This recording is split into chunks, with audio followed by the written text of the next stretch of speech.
الحمدللہ رب العالمین، سب تعریف اللہ رب العالمین کے لیے جو عرش عظیم کا مالک ہے اور سارے جہانوں کا بادشاہ ہے۔ میرے معزز نوجوانوں، السلام علیکم ورحمۃ اللہ تعالی وبرکاتہ۔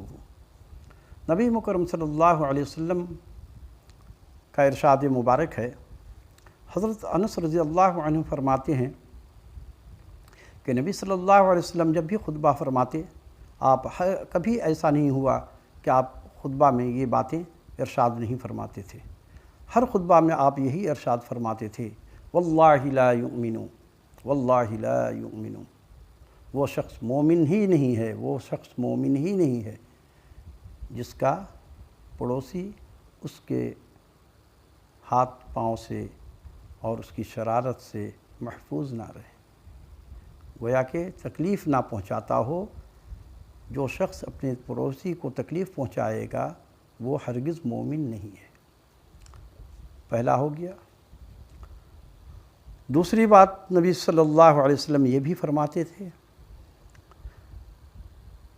اس شخص کا ایمان نہیں ہے۔ کس کا ایمان نہیں ہے؟ جو امانت میں خیانت کرتا ہے۔ جو شخص امانت میں خیانت کرتا ہے اس کا کوئی ایمان نہیں ہے۔ یہ کون کہہ رہا ہے؟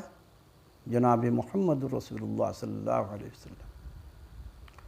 اور اس شخص کا کوئی دین نہیں ہے جو وعدہ خلافی کرتا ہے۔ تو امانت تو کم از کم یہ ہے کہ ہمارے پاس کون پیسے جمع کراتا ہے؟ اپنی امانت رکھواتے ہی کوئی نہیں، کسی پر کوئی بھروسہ ہی نہیں کرتا اس دور میں۔ تو یہاں تک تو کافی لوگ بچے ہوئے ہیں، لیکن وعدہ خلافی کے معاملے میں آج 99% لوگ تقریباً وعدہ خلافی کرتے ہی کرتے ہیں۔ اور پڑوسی کے معاملات میں بھی اچھے خاصے لوگ اپنے پڑوسی کو تکلیف پہنچا رہے ہیں، چاہے وہ کسی طرح سے بھی ہو۔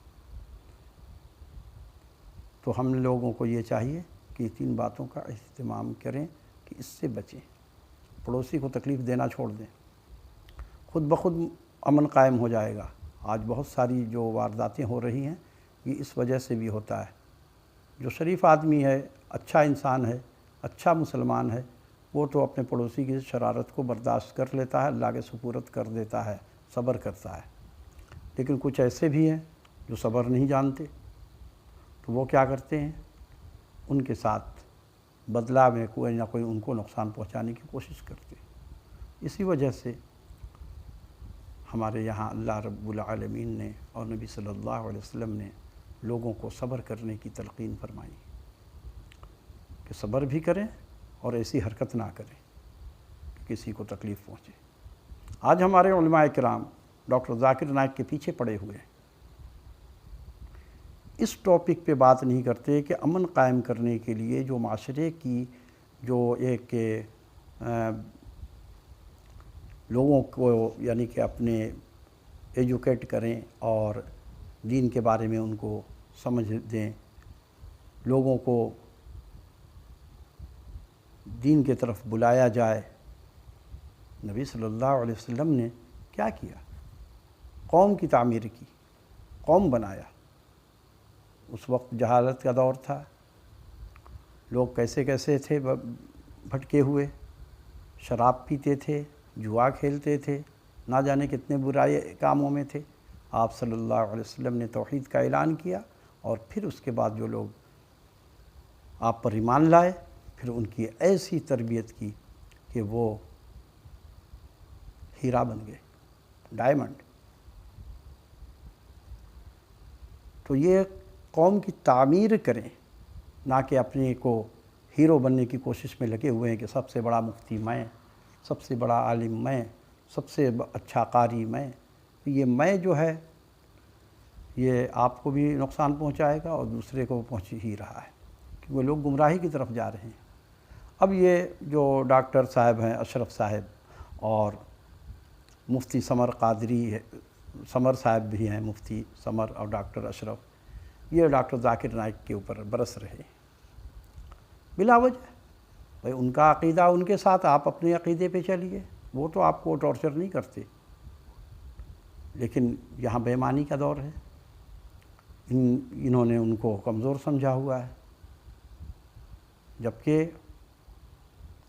اہل حدیث بھی آپ کو اچھا مسلمان کم از کم تو نہیں سمجھتے ہیں، اور آپ تو اہل حدیث کو کافر ہی سمجھتے ہیں۔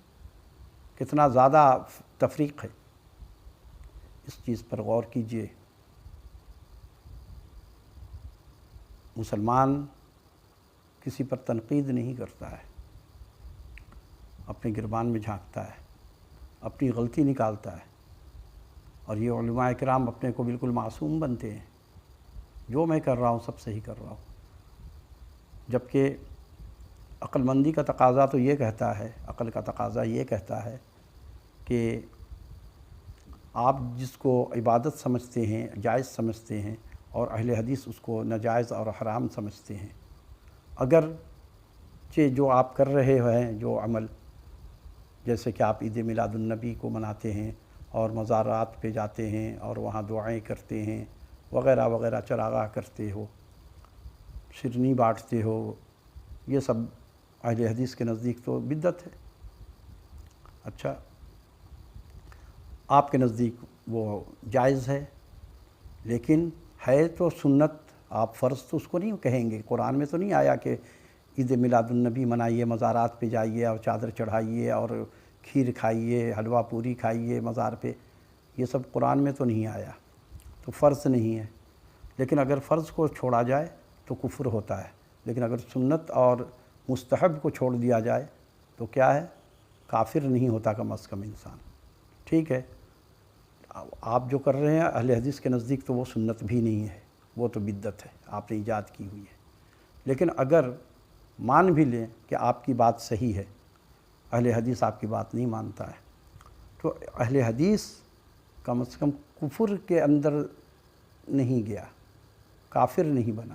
لیکن اگر آپ کا طریقہ غلط نکلا اہل حدیث کے مطابق، آپ کا یہ بدعت ہوا، تو پھر آپ تو خسارے میں چلے جائیں گے، کیونکہ نہ اللہ نے حکم دیا ہے یہ کام کا، نہ رسول نے حکم دیا صلی اللہ علیہ وسلم۔ تو اس بات پہ غور کیجئے، جس بات کو آپ عبادت سمجھتے ہیں وہ عبادت نہیں ہے۔ سب کا آقا ہے تو، سب کا داتا ہے تو، داتا صرف اللہ کی ذات ہے، اور آپ داتا صاحب بنا لیتے ہیں، پتہ نہیں کیا کیا آپ لوگوں نے بنایا ہوا ہے، اور پھر کہتے ہیں مرزا کو گالی دیتے ہیں کہ وہ باباؤں کو، ارے بابا کی تو بے عزتی آپ لوگ کرواتے ہیں۔ ہمارا تو عقیدہ ہے کہ جتنے بھی اولیاء کرام آئے ہیں دنیا میں، انہوں نے لوگوں کو صراط مستقیم پہ چلنے کی دعوت دی ہے، اور ہمیں، اور خود بھی وہ چلتے ہیں صراط مستقیم پہ چلتے ہوئے دنیا سے گزر گئے، لہٰذا ان کے طریقے پہ چلنا چاہیے۔ انہوں نے نماز پڑھی ہے پابندی سے، دن رات اللہ کی عبادت کرتے تھے، جھوٹ نہیں بولتے تھے، فتنہ نہیں پھیلاتے تھے، یہ سب چیز ان سے ہمیں سیکھنا چاہیے، اور اللہ کا حکم بھی یہی ہے کہ جو چیز تم میں اور ہم میں یکساں ہے، آؤ اس بات کی طرف، وَمَا عَلَيْنَا إِلَّا الْبَلَاغُ۔